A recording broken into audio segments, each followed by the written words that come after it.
That's the thing. It goes back to exactly what we're talking about, artist development. So like we didn't just get Michael Jackson, we didn't just get Usher, we didn't just get Chris Brown. They were developed. And so therefore there was a project that could be built because their artistic creativity level along with so my phrase is this: the way you get greatness is you combine gifting with work ethic to create skill sets. And when you put those together, greatness is created, right? Like Michael Jordan and LeBron James, these guys were phenomenally gifted athletes, but with the work ethic they put in is what create when you combine those two, that's where the greatness came. It's the same thing with artistic ability. If you have one song that's phenomenal, that's dope, but if you haven't developed your artistic ability and your gifting with skill sets, then it doesn't matter because you can't do it again.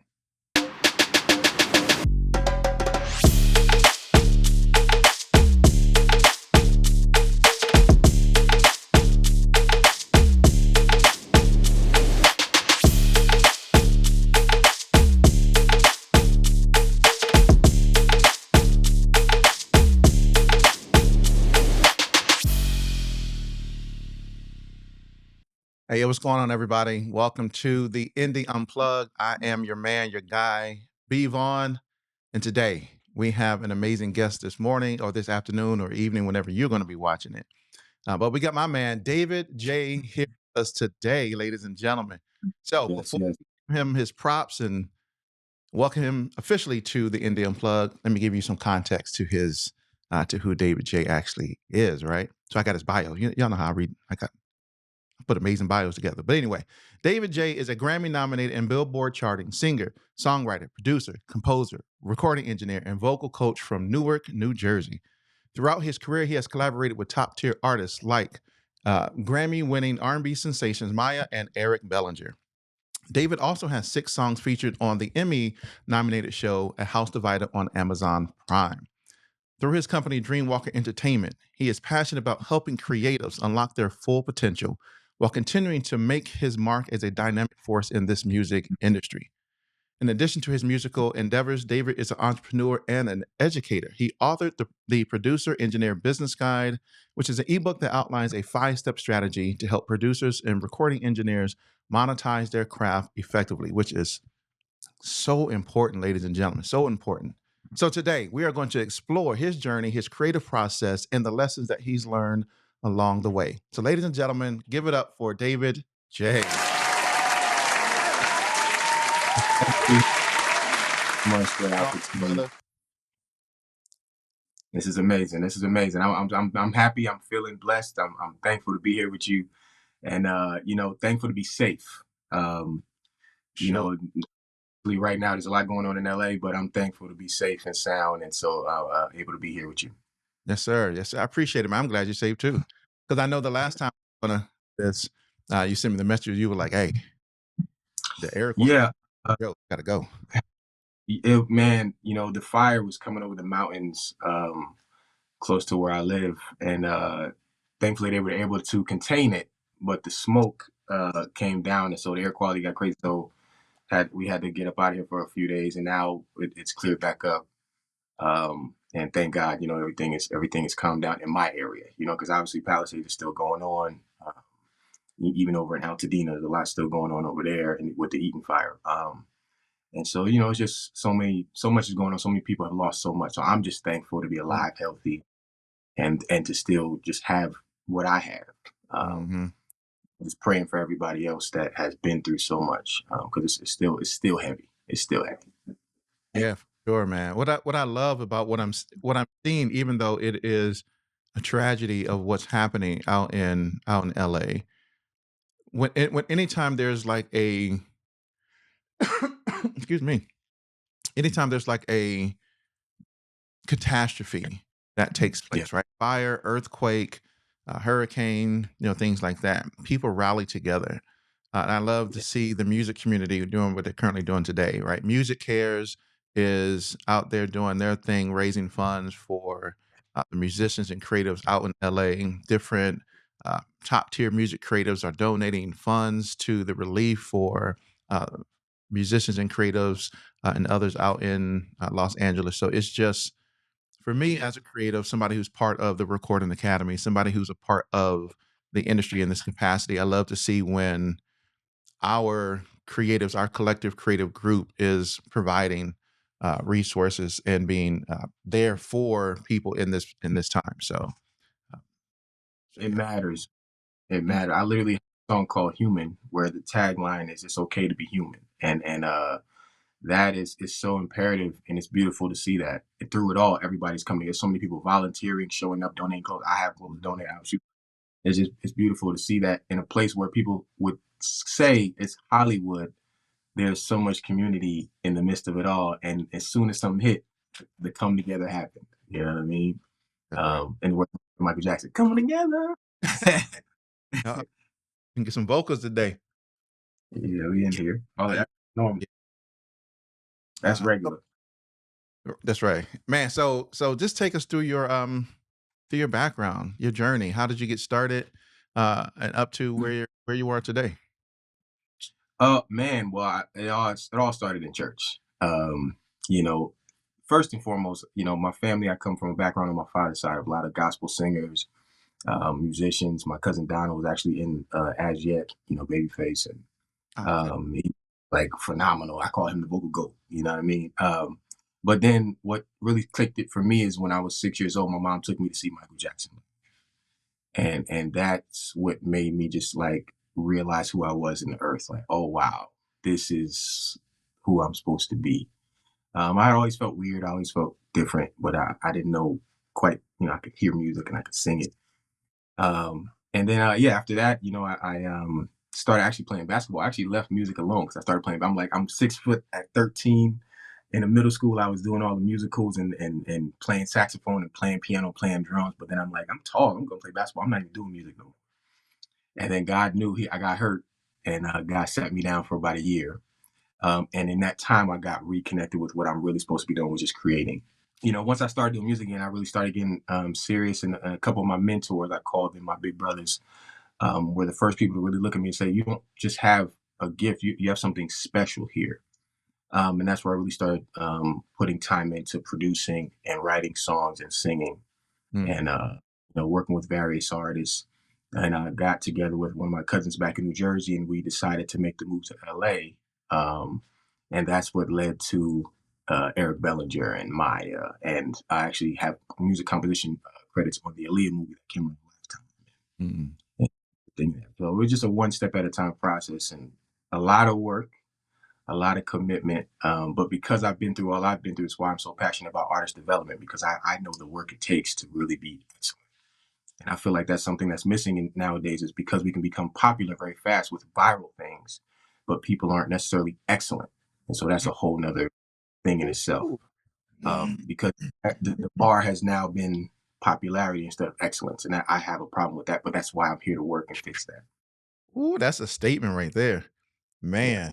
Yeah, I mean, because we do live in the era of virality, right? Where we want things to go viral that aren't necessarily top tier quality.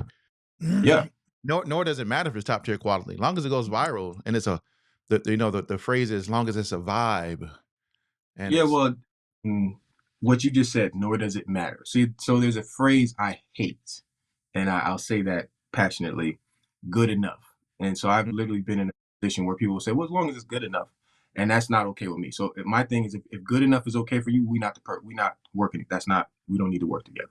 I had to sing in front of Violator. I had to sing in front of Bad Boy. I had to sing in front of people and show them I could really do it. And mm, we have now people who have dope songs, but when they get on stage, they can't even hit the notes. mm, And it's like, so when you work with me, I'm not just here to make your records dope. I'm here to make you actually dope, so that you can back up everything that we put out. yeah, yeah. There's a book that I read a long time ago, called Good to Great by Mm, a gentleman by the name of Jim Collins, right? And yeah, so he talks about that. He talks about, what it takes to move from being just good, because, most people's like, as long as it's good enough, then, yeah, we've reached a certain point. It's good enough. yeah, But, there was a phrase that the good is the enemy of the great. yeah. And so, yeah, right. The good is the enemy of the great. And so if you settle just for good enough, you will never reach greatness. And greatness is truly what you want to achieve. So I would say anybody just go out and read. I mean, you can pick it up, ebook, audiobook, real book. on Amazon. It's Yeah. called From Good to Great by Jim Collins. Great book. Great. Um, but yeah, no, I mean, like I said, we live in an era of virality, and so long as things can go viral, Yeah. and whether it's good or bad. So, so right now, of course, there's a popular song that's out that just went viral. That many people are just like, "Oh man, this song is so dope." As a matter of fact, like I think this is the first. This he Langelo Ball, right? He got a Oh, thirteen yeah, yeah. dollar Mhm. $13 million deal at Def Jam. Wow. $8 million guaranteed. I'm like, off of this song, this Wow. viral song. Now, Yeah. have you heard the song? No. Oh No. man, Yeah. it's after I listened to it, it did go viral, but it did Mhm. back to 2005 though. Kind of like, Yeah. that Nelly, kind of So like is it that. is like the track a sample? Um, I don't know. I don't know if it's Okay. this. It may be. I'm Yeah. not sure though, but it took me back like to 2005. Like it kind of reminded me like a Juvenile or like a Nelly type of vibe. Record. Okay, Mhm. all right, and I get What it. what fun. Mhm. Yeah, when it Yeah. was fun, right? I get it, and it sounds that type of song, but it's like, yo, this he just got 8 million before Yeah. it went Yeah. viral, Yeah. and he now is he's about to be signed to Def Jam. 8 million, thirteen Yeah. million. I think is a total For package. 8 Gary. Yeah, but so me in saying that, what Yeah. I've seen historically, not saying that and I don't wish it would happen to this gentleman. I'm just saying historically what I've seen uh, is that, and you may have seen it as well, is that an artist comes out with a viral song, they go out and then they have to make an album, and then the album flops, and it's not as Yeah. as the potential because the bank was on the virality, and Yeah. now they got to show and prove that they can actually deliver quality music. Exactly. Yeah. So, No, but that's the thing. It goes back to exactly what we're talking about, artist development. So like we didn't just get Michael Jackson, we didn't just get Usher, we didn't just get Chris Brown. They were developed. And so therefore there was a project that could be built because their artistic creativity level along with so my phrase is this: the way you get greatness is you combine gifting with work ethic to create skill sets. And when you put those together, greatness is created, right? Like Michael Jordan and LeBron James, these guys were phenomenally gifted athletes, but with the work ethic they put in is when you combine those two, that's where the greatness came. It's the same thing with artistic ability. If you have one song that's phenomenal, that's dope, but if you haven't developed your artistic ability and your gifting with skill sets, then it doesn't matter because you can't do it again, right? mm, And so now we lack it. That goes across the board. That's not just artists, it's producers, it's writers, everything. It's why I'm real chill with everything. Is because God gave me the gift, so I can do it again. Like it's right, nothing. Like I right, put, I God gave me this. I put the work in, so I'm not gonna haggle with you over percentage. No, it's okay. Well, I just don't make right, another one. I just it's okay. I can make 10 more. It's no, it's right. okay. Yeah. But what you're saying, like that, they can't deliver because they haven't been developed so that they can actually reproduce from what the initial buzz was, Hmm. and that's a big thing. Yeah. I mean that creates the repeatability, Yeah, factors that can you consistently do this over and over and over again? I mean, kind of like the definition of insanity, but in a positive way. You yeah, know, And so it's like, yeah, I have the ability to produce this over and over and over and over again because as you stated, combined gifting with, skill set and work ethic to achieve ultimate right, greatness. right. Because Yeah. ultimately, what's supposed to happen is growth too, right? Like Mm, that's the side of it. It's like the creativity. Like we don't have creativity; it's just flowing through us. All of us are just vessels. Like all of the creative space. I find I take it very seriously because it's like the biggest honor God could give us because all of us literally take that which is not there and create it in this reality, mm, right? So we're all connected. Like I'm hearing music right now. There's nothing playing, but I can hear it. So because I'm connected, and so that like that power is phenomenal. So mm, there should be growth, which means you shouldn't be making the same kind of things over and over again. There should be progression.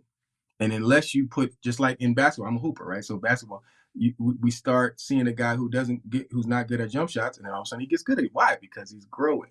And it's the same thing. You should not be in the same vocal place you were 5 years ago. You should not be in the same ability to breathe properly the way you were No, it should be progression. So Mhm. if you don't have artist development, which is what it was developing these skill sets to go with the gifting, to put the work ethic in, and that's where the greatness came. That's why we were able to have Thriller. That's why we were able to have Confessions. So, right, it's like whole projects of just like, what Right. is going on in my life? And that's missing right now. But I one of my biggest goals is to be a force for that, to bring back excellence, to develop artists to want to be great again. And then that way, when being popular is cool, but that's the byproduct. It's the byproduct, right? It is the byproduct of your greatness, right? Oh yeah, absolutely, absolutely. I just saw Usher in concert recently, Mm. and now we're having this conversation. I'm thinking about it. Like Usher put on one hell of a show, though. I Bro, was, like yo, look at you, that show was amazing. But because you can't get around it. yeah, and as I sit back and think about it, it's because of that artist development. You can't. He's perfected his craft and his stage presence, artistry to do what he's doing on stage. Right. You can't get around it. Like you can't skip the steps. Like it doesn't matter. So for you, what was the moment? What was that moment for you when you realized that that was the key for you was uh, Mhm. artist development? That is what was going to lead to that greatness. Yeah. Like I said, I was phenomenal. I have had some been blessed to have some phenomenal mentors in my life. One of my first interests into like mainstream music industry, my cousin had a label deal with Interscope back in the day, and his artist name was Ox, who was in 8 Mile, who's a lot on 8 Mile, who now passed away, Nation Reba. Mm, Peace and blessings. We both from Newark, New Jersey. And so he's the first one that like pulled me to the side, like, hey man, you can write, And then my other big brothers, one is named Vertical Jones, another one named DK DeVal. And they pulled me to the side, like, hey man, this gift is really great in you. But we gotta put the work in. And I started doing some singing competitions, and I sang in front of. I did one, and I won one. It's called "Faces in the Crowd" back in New York, in Manhattan. And I had to sing in front of Violator. I had to sing in front of Bad Boy. I had to sing. At the time, these were the labels. And when they pulled me aside, they said, "This song is this original song?" I said, "Yeah, I wrote, produced the whole because I made the music because I could sing everything I hear. So I played all mm, the music. Now I know what I'm playing. Right now I know what I'm. Before I could just like Michael Jackson, I could just sing it, so I could just find it cool." mm. And he said, this song is nice, but I could tell that you haven't been performing. So we need to work on your stage presence. But the song that you wrote, the melodies and your voice is phenomenal, but we need to work on this. And I was like, oh, okay. So now so everything just came together. So what my big brother was telling me, what my cousin was showing me, I got to be around and see, behind the scenes of what Interscope Records, what they were doing to make the record what it was to get signed by Dre. So it was like, oh, this thing is about the phrase my cousin used to say was max out. So like this thing isn't just about being gifted. We got to max out. We got to Like this is right. He got that's right. He's like talking like Eric Thomas. Got to max out. yo, like, cause it's like, so it was like, oh, and then it was like, okay. But I never really had that problem in life. Like, I'm thankful to God for that. Once I make a decision about something, I like my commitment level just kind of goes overboard. So I never really had that issue with the discipline. Mm, Um, doubts and being human and fear, that thing, but discipline, it was like if once I say, oh, this is what it is, this is what it is. right. And so from that point on, it was like every day, even my process of how I became a recording engineer, like the reason I'm so good now is because my big brother put the old program called N-Track Studio on my old computer back in my mom's house back in when I was youngin. He recorded my first song for me, and then after that, he said, "All right, bring me your album." So that's it. That's it. So the reason I'm so good is because when I first started, I didn't know you could punch in. I didn't know you could fly Mhm. things over. So when I got one word, one note wrong, I recorded the whole verse over. If there were three hooks in a song, I recorded each hook separately with all the harmonies because I didn't know you could fly the hook over. Right. So I was banging songs out like that, like Mm, with no. And then so when I learned, I'm like, oh. So we can punch, we can copy and paste. So this is why now my nickname is Vocaltron, because it's like boom boom boom boom boom and boom boom boom boom boom. Like the editing is crazy, the vocal comping is crazy, but it also made me so nice with my vocal control because I didn't realize I could get a note wrong. I I thought I had to get 8 bar. If it's 8 bar, I had to get it right. Right. So now it's like, Now you know you can. Now you know you can comp. Right. yeah, so that's why people wonder, like, how are you doing that so fast? I'm like, well, when Dude. I started, you could do all the stuff you could do. So it was just my work ethic was like, I'm gonna get the record done. I'm gonna get the record done. So Mm, now I can do multiple songs in a day. It's like from scratch. I can produce it, write it, record it, mix it, like it's nothing. But yeah. it's because I put in the work. Uh, And so Now, so do you think that's something that other music creatives, artists, specifically artists, need to at least have some background about how to punch in, how to comp, how to, copy paste. We just talking about simple engineering things. Um, yeah. just even just basic leveling, maybe basic Yeah. EQ, stuff like that. Right. No, I'm a big proponent of that. Like one of the things that artists get, so that's why I'm blessed to have. I don't just have customers. I have clients. Right, people come back to me every time because I'm teaching while I'm working. So I'm the guy who's showing the artist, okay, this is why I'm leveling this way. This is why I'm crossfading this right here. Okay, this is how we do the comp. So we're going through the vocal now to make sure we pick the parts. Right. Okay, you see how you the texture. So I'm that guy. So I'm really big. I've gone to the Guitar Center with one of my homies who's now we've been working for years and now he's on billboards and stuff. But and picked up a laptop with him and got him to make sure he got the speakers right and a microphone so he can Right. learn how. I feel like every artist should know how to record themselves because you should be able to get your idea out. Hmm. Even if you got to come to the studio to finalize it, to take it to the next level, you should be able to get your ideas out and know what's going on so that even when you're not in studio with me, this is my phrase I say to everybody, even when you're not in studio with me, you know what's going on. So you can say, hey, no, I need it like this. Hmm. No, no, no. No, you gotta turn that reverb down. Like you should know. So I'm a big proponent of that. I'm literally teaching while I'm doing the sessions. Like, no, this is okay. You need to know what's going on. So Yeah. yes, every artist should know how to record themselves at minimum. At Yeah. minimum. I think that's a even if you just take a class or somehow so like I do music production, Yeah. but I started off as a singer. Okay, I'm not every time I say that, people somewhere somehow like, hey, can you sing something? Like, right. But I started off as a singer. And Yeah. then the group that I was a part of, we broke up. And then I was like, you know what, I'm just gonna figure out how to make music then. I don't want to stop. I'm not gonna sing anymore, but so I'll just figure out how to go make it. But Right. what was interesting for me was, which is it goes to the point that you're making, is I didn't know how to do none of that stuff. You know what I'm saying? Like I didn't Mhm. know how to record and punch in, and I didn't know how to record. I didn't know how to do none of that, right? Right. So like, what's the easiest way for me to learn how to do all this? I'm gonna take a class. And so in Virginia, there was this guy. I mean, he's still in Virginia, but it's a guy named by the name of George Junior Mayers, and Junior was Teddy Riley's chief engineer. Uh, Ah, like, so and what was so crazy is that he had his own studio, and he was like, "Hey," he put in back then, it was a newspaper.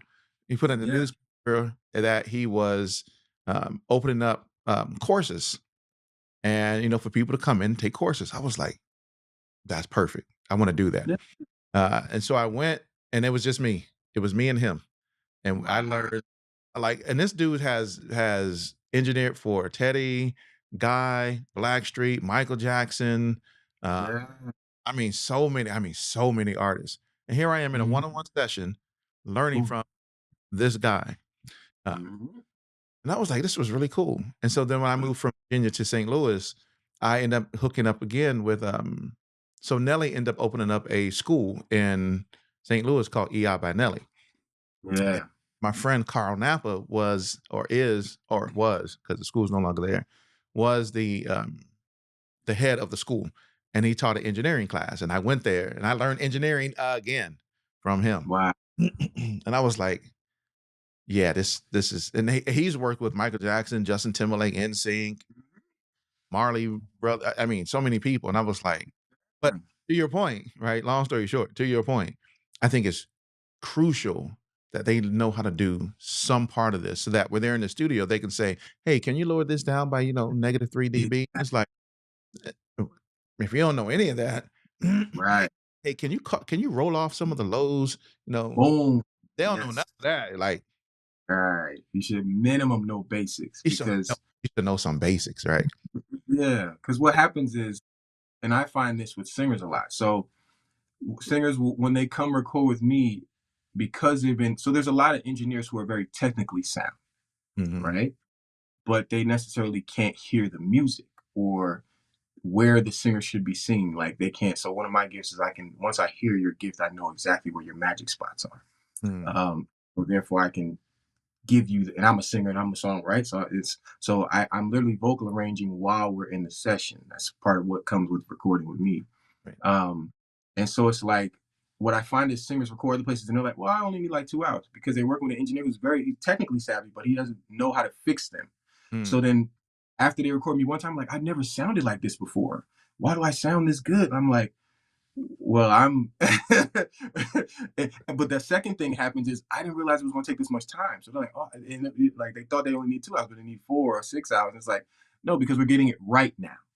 We're mm, not just getting it done, we're getting it done right. And that is again, we go back to excellence. And I don't play about that. Like I'm a very cool, laid back guy. And but when it comes time, it's on the wall right here. Get shit done, right? This is right there. right. Because when it's time, we're gonna get it done, but we're gonna get it done right. And that means work. And so people that's like, man, I didn't realize this was this much work. Yes, Mm, this is why we have Beyonce. This is why we have Usher. This is why because the work.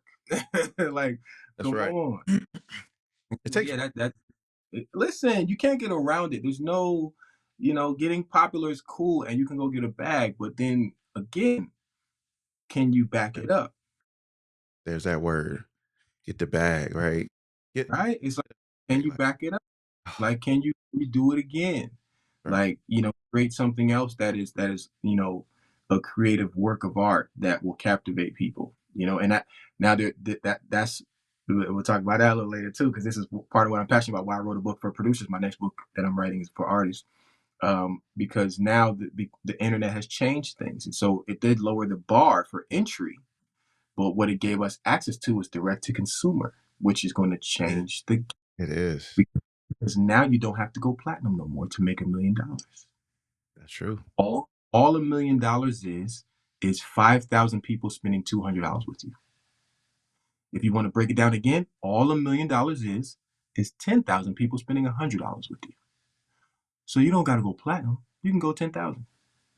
So just find 10,000. Look, See, you see how because that, once you that understand how it's attainable. So because we think about these big numbers, 50 million, 50, all $1 million is, I'm gonna say it again, it's 5,000 people spending $200 with you, or 10,000 people spending $100 with you. If you want to break it down even more, all $1 million is 50,000 people spending $20 with you. So you don't even have to go 100,000 to make $1 million. mm, So now this is part of what I'm teaching. So that's what my new books for artists, and so let's I'm going to coin this phrase. I don't just want to make dope artists. I want to make profitable business creatives. mm, That's my goal, to help make profitable business creators. And I want to show artists and every creative that we can get wealthy by just connecting directly to our people, because we don't need everybody. We just need our people. And we can live great lives. And now when the business deals come, now we have leverage and we have leeway. right. I'm already making 50K a month. So what are we talking? That's right. That's right. What are we That's talking? no, 50K a month is just 1,000 people buying $50 with you is 50K. So mm, that's all a month is. See what I'm saying?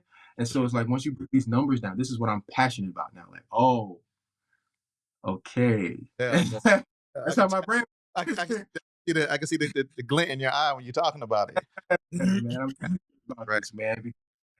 We've seen it. We've seen that artists who are super creative get taken advantage of by the industry. We've all seen it. Sure. Um, but that's what the internet changed. Yes, the bar got lowered, so we have a lot of noise now. But what we also have is the ability to connect directly with our people. And so the way I talk to every artist is we just find 1,000 at a time. That's right. Wow. Let me adjust this light. Look mad dark. No, that's wow. I don't think people take that approach and break it down like that. You know, they got to think, oh, I got to sell gold, I got to get platinum. But it really is about, and I think the only other person I probably heard talk about it in some type of context in this way is Ryan Leslie, right? Talk That's about oh, my guy. Oh, that's my guy right there. Ryan is my man. Like that boy is a genius when it comes to man. I used to just sit and watch his videos and get on. I had the micro cord in my studio back in Jersey. I was just sitting. I'm like, oh, I need to do that too. hey, Like, bro, that guy, the way his mind works and his gift and combined. genius. I will watch the video so much. I know the videos when he was in the apartment producing, the dude brought the horn Yeah, apartment, and then he got to change. Oh, dude, yes, I don't bro. Ryan Leslie videos. It's ridiculous. Like I watched the whole documentary about uh Black Mozart. Like that was fire right there. Like If I'm when an inspiration, I'll just go watch those types of videos. So no, because that like the way his mind works, like his gift is amazing, like amazing. for God given. But his work again, go back to work ethic. But he puts in the work. He's always put in the work, and then he's a business mind. So this is why I love it because I call myself a businessman who happens to be extremely gifted. Mm, Like, I went to college for business, like so business is numbers make sense in my head. Like it's right, I have a photographic memory almost, so it's like crazy. But I just happen to be extremely gifted as well. So my mind always was like, well, how can we figure out ways to work with things or do business or build things around this? mm. Uh, and so when I saw him, it was like, oh, There it because is. it started with Michael. Michael was the first, right, to make me like, what? Exactly. And he's buying up all the publishing. Now he's buying up, and they got mad at him for that. He's like, no, I'm just doing good Oh, business. Like it was like, oh, yeah, they got mad at him for that. Yeah, we saw what the angle at. But anyway, that's a different story. That's but right, super creative. I love everything he does. Super, but that's why I think this way. It's like Hmm, if we understand that we don't need the world, you don't have to go platinum anymore to make a good living because of how it changed. right, You can, a thousand people spending $20 with you is 20K. So even if you did that 4 times a year, there's 12 months in a year, but let's say you did it once a quarter, that's 80K a year. There's people that do what they hate every day and they don't make that much money. right. And so if you can find 1,000 people, then you can do that 4 times in a year, every quarter, and now you're making a good living, and now you're a happier person. But now this is where the business mind comes in, because then if you think like a business, now you double it, Mm-hmm. and now you go from 80 to 160. And so now it's like from 1,000 people to 2,000 people, But and so we're not even. Come on, you know what? I'm not popular though. People don't know yeah, me. that's where the social media thing comes in, right? Being It's consistent, that, right? yep. Because finding your people. That's my newest thing that I talk about is now just being more findable. Mm. Because there are already people I got that from a great man by the name of Myron Golden, who I listen to Oh yeah, since Myron is a beast. phenomenal businessman and mind, a man of God, and it's crazy because his name is Myron Freddie Golden, and my father who passed away, his name is Freddie. It's crazy. Um, but yeah, like being more findable because there's already people that want exactly who you are or what you have to offer, especially if it's excellent. You just have to be more findable for them. And when I talk about artists and business, it's like, well, there's already somebody spending money on that. So it's not about creating the money. It's about being more findable so that money then can come to you. Mm. Right. So this is how my whole thing is now. Like a few years ago, I wasn't even serious about social media. I was like, I'm a behind the scenes guy, I produce the records, I write the records, whatever. Right, right. But the last couple of years, I've gotten more serious about it, and being. I even have characters I create. I got a character called Papi Cholo. It's like a thing. He's on Oh, Instagram. Cholo is like a thing. You know what I'm saying? It's not like not like people like that. You know what I think? But it's because I got a friend of mine who's like he has over almost 800K subscribers on YouTube, and he's like he came in the studio session one day, and he said, "Bro, you're like funny. Like you like have voices you do, and you have personality. Like people need to see that." And that they'll come because of that, and they'll laugh or they'll have fun, but they'll stay because you actually are the super creative guy that you are. That's And so dope.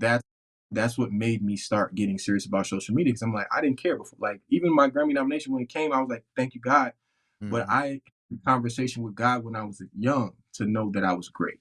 So I didn't need the validation that came with, so my boys even used to make fun of me. He's like, man, this guy, like when it happened, he's like, this guy wasn't even trying to go nowhere. He's still trying to just be in the house or be in the studio. He wasn't even trying to be out because it was like it was dope. But I'm not a validation chase guy. Like God and me are Right. God. We so it's like it's dope for business, right? So like people know that you expect the rates. You got to when you're talking to articles, but for like me, like I don't I know already. Like if we stand, all we gotta do is get in the room, and I'll show you what's up. Yeah. I'll show you what's up. What's up? Let's go You got by proof. myself. You don't know, got to be nobody. The 100%er thing is not is very few. There are people who can do certain things great. There are Mm. very few who can do everything on the top tier level, and I'm blessed to be one of those people. So I was never worried about. I put the work in, and I know what my gift is. So what's up? We get in the room. It's no problem. It's no problem. I like that. I like that confident. Like no problem. Like I'm like we're gonna get him. I'm gonna show you. That's right. That's right. That's how it. That's why I didn't care about social media before. Is I'm like, No, but let's you get know, in the room. yeah, but what you're saying is critical and it's reinforcing. So because but people don't know I'm kind of the same way, right? Like they may not think I'm a funny guy, but trust me, trust. I do voices, I do all types of stuff, but I don't do those things on camera. You know what I'm saying? Right? Like I don't do that on camera. Like my wife will tell you, my kids will tell you, anybody that comes over that interacts with me will tell you. But on a camera, like not necessarily, I mean, I like having great conversation like we're having right now, doing videos and doing all types of stuff and acting. Like that's what I wanted to be I wanted to be a singer and I wanted to be an actor. Neither of those happened, but and I've always had people tell me like, yo, you should go do voiceovers. Like you should be like a character in like an actual show. Like Yes. do one of those, bro. Like I think you should. I mean, I've had tons of people telling me that. I'm in a good place Yeah. to think I could do it here in Atlanta, but I'm like, Yeah. maybe I'll explore that.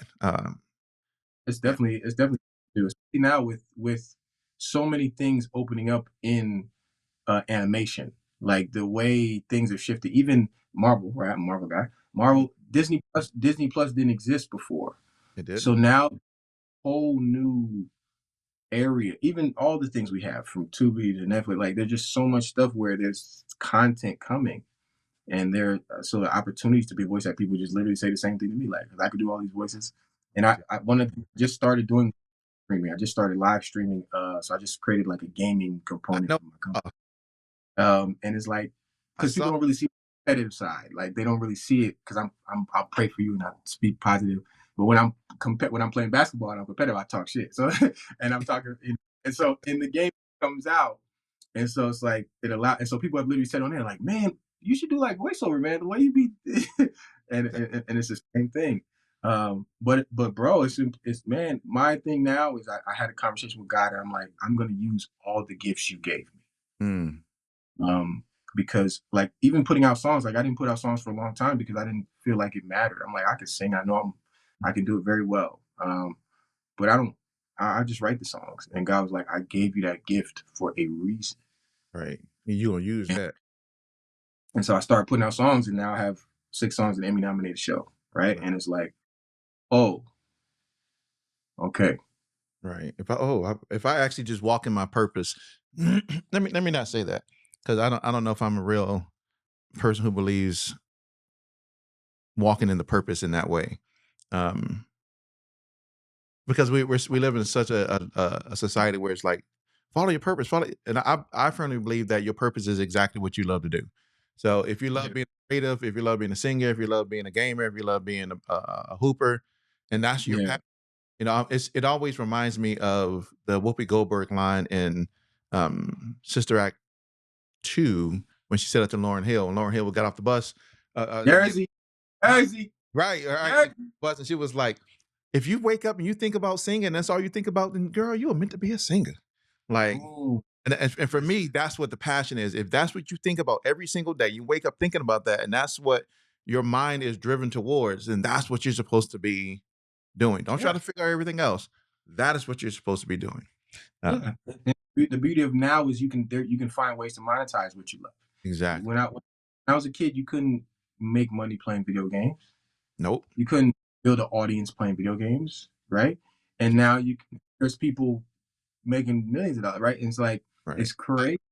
I still don't have any subscribers, so but It's right. I'm waiting for them to subscribe to my gaming channel. I created it. Oh, You know, that's crazy, right? I created the gaming channel too. okay.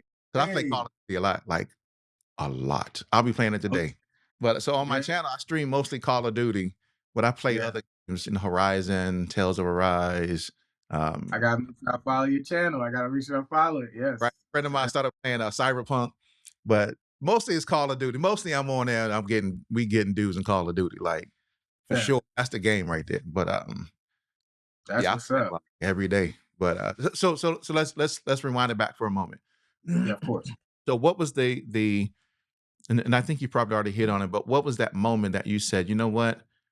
Not only do I need to figure out how to monetize what I'm doing, but how do I Yeah. teach people how to monetize as well, which led to the um, producers and engineers, business guy. Like what was that moment like that for you? Um, so one thing I realized, like I said early on, when my big brothers told me, like, you really have a gift, but we got to max out. We got to work on this. Um, as I grew, I didn't put this together until I got a little older. But when I was 16 years old and I was playing basketball, the youngins on the team used to call me Oracle. This is before the Matrix ever came. Anything they used to because I've always had visions, but I have a way of being able to take complex situations or information or things and breaking them down very understandable, and then also instilling belief that you can actually do it. And I that's another gifting I have. So it was like once I realized, oh, I got to put the work in, and I saw what I can do, then it became I don't just want to speak on examples, I want to be the example. And so that's what it was like. Okay, so I'll build this stuff so then I could just break down how it could be done in a simpler way. And because it took me all that, I had to work with not knowing how to do stuff. If I can help you do it better, then I'm going to do that. And so it became, so you talk about purpose. I believe that I was gifted with these gifts just because it'll help me connect. But my real gift, what I'm really here to do, my purpose is to be a light on the earth. I've literally been called earthly angel before because I've seen dark. I've seen a lot of loss. A lot of death has hit my family. I've lost my father to cancer, and but one thing I have never lost is my faith. And so I believe I'm here to be a light on the earth. And so that's what I believe my real gift. The music allows me to connect, and then it allows me to then speak life into you, and that is what I'm here for. So like after I got in those competitions, and my big bro was like, oh, okay, I'm gifted, but I have this ability to pour into people. So if like Marvel, going back to Marvel, I used to think I was Wolverine because Mm, I was like, I will heal from anything and whatever life threw some stuff, and it was like, mm. But now I realize the whole time I've been Professor X, I mm. am one of the greatest creative minds that God put on the earth, but I have the ability to help other gifted people use their gift to the maximum. And so that's what I'm alive for. So that's what I'm going to do. So Wow. that's like comic books, like along with music, like saved my life at one point, and multiple times. And so that's what I put it together. Like, oh, I'm Professor X, so that's what I'm here to do. So that's what I'm going to do. I'm going to use my gift to the maximum, so then I can stand next to somebody and not talk about an example, but I can be it and say, this is what we can do. Yeah, And that's no. Go ahead, say what you were going to say at the end. well, I was going to say, more importantly, this is what you can do. Yeah. Yeah, I think that's important. My co-host on the podcast that we do, we have that same philosophy. It's like he always is like, I don't want to just be the person to talk about it. I want to be the person that can do it too. Like, and I'm going to show you that we can do it. So everything that I'm telling you to do, I'm doing these things as well, right? Which is why I still produce, right? Which is why I Yeah. still music equipment and still put out music whenever that music needs to come out. Now my son would say something different, but Yeah. because I'm always hey, I'm like, hey, I'm about to work on this beat, and he's like, are you though? I'm Are like, you you? know what? uh, Are you really? Are we really? really, you know, That's mm, beautiful. like, are I you? look forward to I was do like, that. man. Get out of here with that. I was like, I am. But he was like, but are you? Yeah, the face. Yeah. But you know what was so crazy is it sometimes take other people to go, are you really though? And so there was a movie that I saw. Mm, I think it was United 93, the mm, with the passengers with the plane crash, and um, I mean they all died on the plane, but it was talking about the three gentlemen who uh, pretty much rushed the terrorists on the plane. Yeah, and yeah. so the dude was sitting on the couch one day in the movie. He was sitting on the couch one day playing video games, right? And they were just saying something, and he was like, "Yeah, man, I'm thinking about getting in shape." You know, I think, and his friends was like, "But are you though? Will you?" Mm, Mm. mm. And so Yeah. movie, and of course it was a real life movie. What he ended up doing is that he was like, he put the controller down and was like, "I'm about to show y'all." And this dude went from being like 300 pounds to like being like 220, jacked up. You know, probably he was probably like 250, but buff, Yeah. dude, right? Um, Mm, but it's always that. It's always like, am I going to be a participant in this versus just yes. being a spectator? In No. in Yeah. But that's what adversity is for. Like you know, like I said, I'm a man of God, I'm a man of faith. So like we forget that adversity is actually necessary in order to bring out. My name is David, right? David, I'm in the Bible, right? So I literally have a song that just came out. I just have dropped a new song today where I kind of say that, like where Goliath shows you who you actually are. So without it, who would you be? Mhm.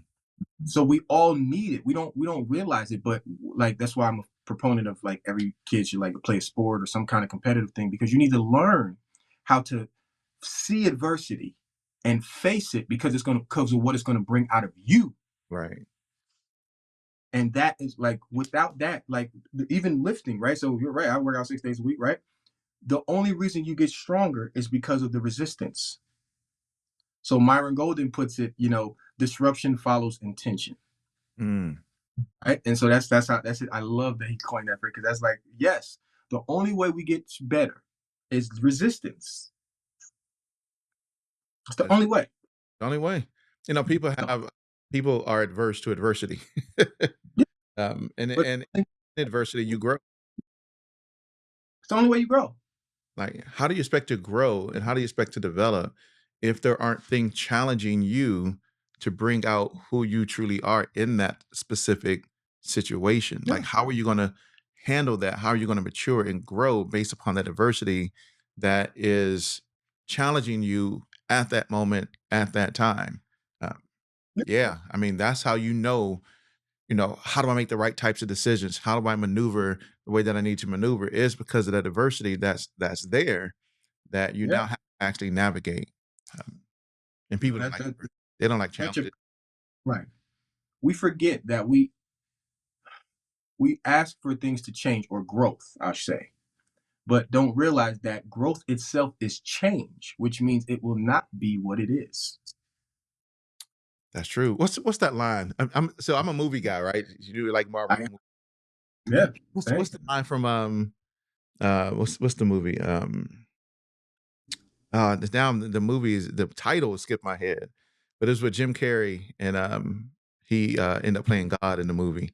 But Bruce yeah, Bruce Almighty. Yeah, yeah. Yeah. just And watched yesterday. I hear you, guys. I hear you. I just watched that. So I am a movie. So you tell you're a movie guy. I have a whole case of DVDs and Blu-rays, oh like a yeah, whole case because I keep them because I used to get them because it was the only way I could watch the behind the scenes. Now we have Netflix and all that. Um, but I literally can watch a movie. I literally just watched that movie a couple days ago. But hey, yeah, like Bruce Almighty. yeah, What did he tell the wife? He was like, you want to pray for. It was like you asked to pray for something, but how do you get this without getting that? Right? I can't remember the yeah. line, So but so so the scene you're talking about is actually Evan Evan Almighty, the Almighty. second Yeah, yeah, yeah. It where was Evan.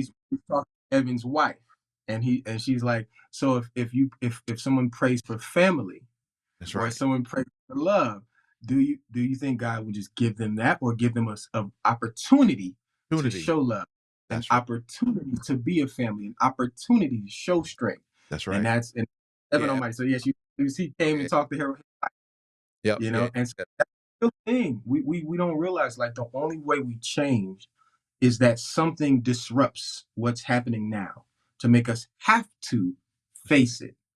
Right. And so it's like, I'm a big proponent in life. Like, when you get comfortable, God will send something to wake you up. There you And go. and it's like, hey, this is not what I have for you. This is not all I have for you. And in order for you to go to that next level, we got to turn something up. Got to turn something We got up. That's to right. turn it up. That's We got right. to back to max out, right? So, About to max out. Let's go. That's right. man. Um, But it's, yeah, very powerful. Very powerful. So earlier we were talking about the importance of learning how to be an engineer and recording and Yeah. learning just your craft and being a student of the craft. Can you take us back to that session with Maya? What Oh happened? What happened with that songwriter no show man, to that Grammy nomination? that was God. Um, So my brother, his name is Delivery Boy, who's he's obviously who we got Grammy nominated with. That's my brother from Jersey, and he came up under Wyclef. That's my brother. Shout out to Delivery Boy. I had the recording studio here in LA. He's still in Jersey, and he hits me like, "Hey, I was talking to Maya's manager, and they need a studio to record at, and we want to book your studio." I'm like, "Cool." So I just go in with the intention of I'm just a recording engineer for the day. Um, and I'm just going to do that excellent. I'm going to be an excellent recording engineer. And then she shows up, walks in, very, hey, how you doing? My name's Maya. Um, and her songwriter, 2 hours go by, he doesn't show up. And I'm playing the record, but I can't help it. It's like, oh, I'm always singing. She's like, hey, I like what you're singing. Can you go in there and record that? And did all the melodies. We ended up writing the whole song together, and that ended up being the record that made her 2 weeks later, hey, Maya wants you to do the whole album. And that's the album that's Grammy nominated. And so I did all the singles on the Smooth Jones album, were recorded, vocal arranged. My brother produced them, so it was all us together. My cousin, my brother, and so it just became a blessing. But it was all from just being a recording engineer and setting that I was going to be the most excellent recording engineer in that session. That's all I set out to do. Um, and if I wasn't in a position where I was at the level I was a recording engineer, my brother probably would never hit me up. So Mm. that goes to being excellent at your craft. Whatever it is, be excellent so that people, when they have opportunity, will even think of you. Um, you know, and so that's like another side of it, right? So like, he just trusted me, so he knew he could bring that situation to me, and I was going to handle it properly. It just turned out that I ended up being, the writer, the co-writer, and the vocal. My vocals are still on the records, by the way. Like all my backgrounds are. You left you like I like all your harmonies, so you should leave. Yeah, and for people who don't know, that's like a plug right there, right? Like recording engineers are like plugs in the industry because they Yeah, work with a lot of artists, yeah. and they're like a super plug. So if you can get in great with like recording engineers, yeah, that's Because it's but a relationship thing. You understand it. It's a relationship. Like we have to connect with the artists in order to get the stuff out of them. Like in order to let them to be vulnerable and to pour it out. And so like that's why you'll hear artists like I gotta call my engineer. That's the phrase. My uh, engineer. right. My Chris Brown, my engineer. Because there's a relationship. And once you build it, it's hard to do that with other people. And now that's where greatness is allowed. Quincy Jones and Michael Jackson, like Rod Temperton. Quincy had the Killer Q posse, right? My guys, my Yeah. people. We get together, it's magic, and that's it. Yeah, I think, but you know what? I think it's important, even in the context of what you just said, was the fact that you are multidisciplinary. And Yeah. so it's not only right, you were there to do a job, recording Yes. engineer, and I'm going to do it the best of my ability. Excellent. Yes.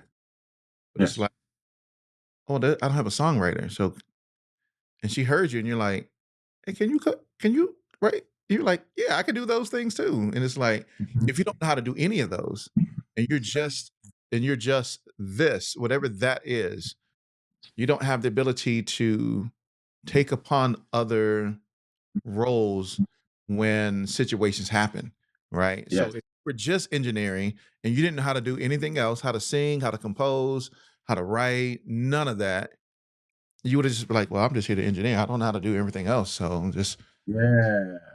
the button, here's the level, press the talk back button. Okay, press, Yeah. okay. That's all I know how to do. But I think, learning different things and becoming multidisciplinary really kind of helps you expand your avenues of opportunities that Yeah. 100.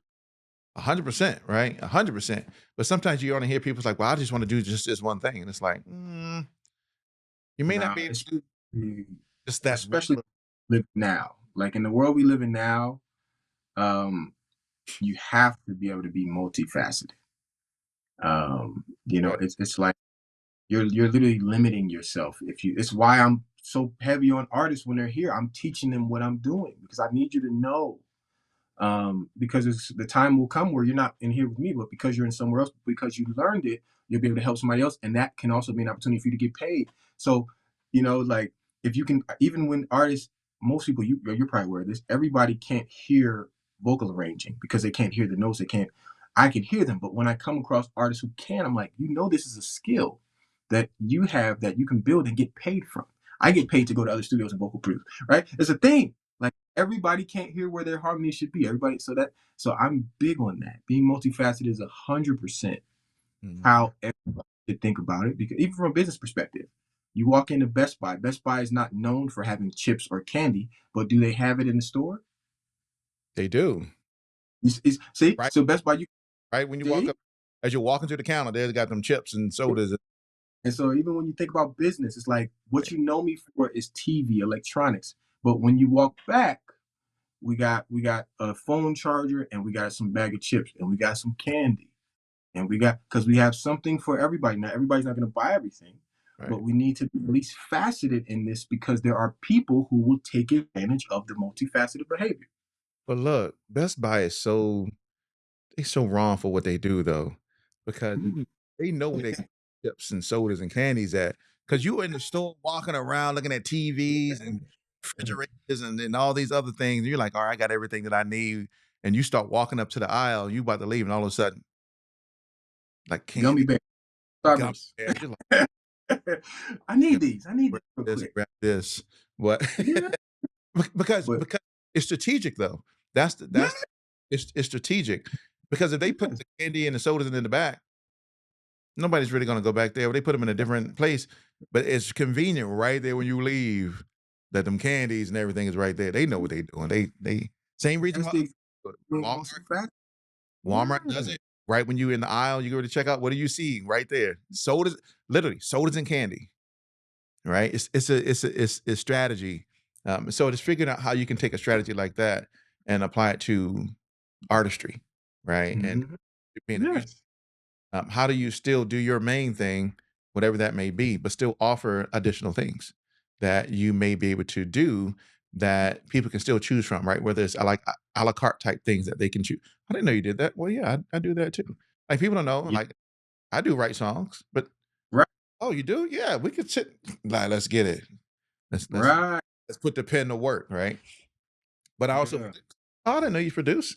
Yeah, you see the equipment. My son would be like, "Do you Yeah. But do he you do you really produce? I don't know about that. He's like, I don't know about that, Dad. But is it really, is but it yeah, really a thing? do you really though? I'm like, I do. But Yeah, I know I think it's it's strategy. beautiful. Like it should be the strategy needs to be there. Now, this is where now going to social media comes, right? Because you have to. This is why I'm big on it. I got serious because you have to show people, right? So, like with business, right? People are willing to part ways with the money that they work hard for because there's proof of concept, That's right. right? Like you buy a TV from Best Buy because you know I'm going to get a good electronic device. So their proof of concept shows you that I'm going to give you this value that I'm offering you, and you're going to give me value back. And so this is now the same thing with creative process. Like, so there needs to be songs out where you need to have proof of concept to be able to show that this is what I do, right? Like you said, if you walk your studio, you see the equipment, they still want to hear something, That's right? right. And like, so it's like you do what you do excellent, but you have to have proof of concept that you do other things, right? So because I could show you songs that I've written before for other artists that are out, because I can show you my songs, because I can show you my singing. It's like, oh, I can trust you now to give you value because you're going to give me value back. So it's like, this is how we need to think strategies. Like, you show up to be the maximum of whatever that thing is, because everybody needs different stuff, right? So it's like, you don't market, like if somebody needs, a airplane, you don't market a cargo van to them, right? And if somebody's looking for a bag of chips, you don't market, a steak dinner, right? They're looking for this, but you show that you have it available, because you might only be looking for this today, but next week, Mr. Meat could be something different, right? right? And yeah, and that's business. That's business. It's so crazy because what you just said is always the thing. So when people come over here for the live face to face interviews, and Right. they see all the equipment that's over here, they go, "Oh, you produce?" I'm like, "Yeah." I'm like, "Let me let you hear some stuff," because they want to hear it, right? They're like, "Yeah, okay, we may see it, but let's hear it," and then they'll go, Proof of "Oh, you do produce?" mm, No, what mm, you gonna do with that song right there? What yeah. you gonna do with that Huh? one? I'm working on that. Okay, yeah.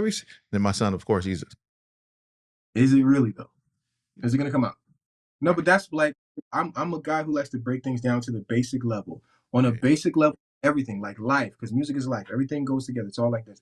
It's like everything we do. The only reason we trust it is because proof of concept. The only thing we do outside of that is we trust is like God with faith, mm, right? we right. do we are comfortable doing things, exchanging value for other value, because there's proof of concept, Mm, right? Like, you are, because you know it's going to work when you turn on, right? So it's like, you buy a computer because you know it's going to get you what you need to do when you got to get on a computer. And so it's the same thing with art. We just don't think, this is why I'm writing these books, and why I'm doing, because we don't think enough about it like a business, because it's valuable. So that's one of the biggest key phrases I say to every artist I work with. You are valuable, and what you do is valuable. So think of it in terms of value. Now, would you give that value away for nothing? No. Good. So great. Okay. So but right. that's a core thought process that has to be there before any. Because if you don't believe the values there, you're not going to care That's enough to right. even offer I get. You don't think, if you don't think being able to hear notes and arrange them is valuable, then you don't know that offering that even matters. That's right. And so I'm a big proponent. Like, you are valuable. What you do is valuable. So therefore, do your thing excellent, and then offer the other value. That's right. Yeah, no, that is critically important. Critically important for people to consider, even what they do from a creative perspective. Yeah, that's perfect. That's perfect. It's That's valuable. perfect. It's powerful. Yeah, yeah, yeah, for sure. So you mentioned your father, um, Yes. and I know you lost your father, and I know Mhm. your cousin, and I know that those things can shake a person.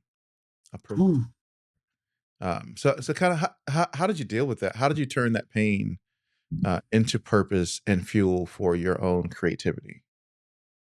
Man, I mean, I have songs about it. I have a song called Legacy, where I'm kind of talking about, what losing my father meant to me. He was my best friend, and it's funny though, because my father was my best friend, and but he also wasn't one of the guys who believed in me early in my creative ability, because he has masters from Cornell University. Both my parents had a masters from Cornell University. And so when I told him I don't want to go to college anymore, and I want to he's like, "Who brainwashed you?" Um, you're right, because he was like, in his mind, it's like, so I actually get my entrepreneur spirit from my mother. Um, and so my mother's the one who took me to see Michael Jackson when I was 6 years old, not my dad, right? So, but my dad, he was my best friend, and just was always there for me. Always at my basketball games, and just loved me dearly. But losing him was like, I thought life was over. And I actually had gave up. I was in a real dark place, and I was still. I got a song I'm talking about. I was still producing and pouring in, but I was losing light.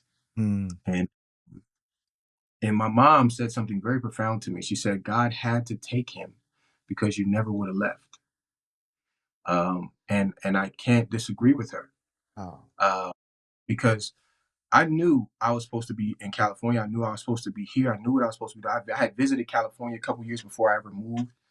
But my dad first got sick when I was like 21. When I was like, so I ended up not moving till like another 9 years later, right? So, but I didn't leave because I don't leave. I take care of. That's what I do.